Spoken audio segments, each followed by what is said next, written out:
एक गांव में रामू नाम का एक किसान रहता था। वह बहुत मेहनती और ईमानदार किसान था। रामू के साथ उसकी पत्नी और उसके 2 बच्चे भी रहते थे। लेकिन कई सालों से उसके खेत में अच्छी फसल नहीं हो रही।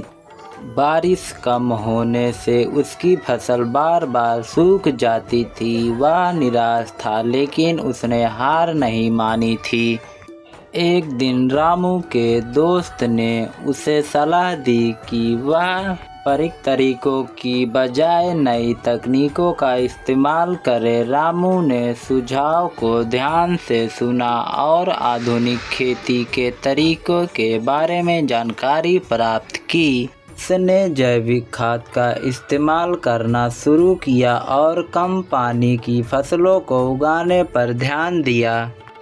रामू ने अपने खेत में कड़ी मेहनत और लगन से काम किया और कुछ ही महीनों में रामू की मेहनत रंग लाई और उसने गांव में सबसे ज़्यादा हरी भरी फसल उगाई।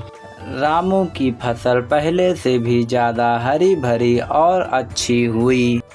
उसकी मेहनत देखकर गांव के अन्य किसान भी उससे प्रेरित हुए और उन्होंने भी नई तकनीकों को अपनाना शुरू कर दिया।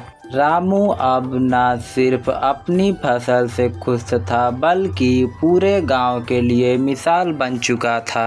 हमें यह सीख मिलती है कि मेहनत करने वालों की कभी हार नहीं होती।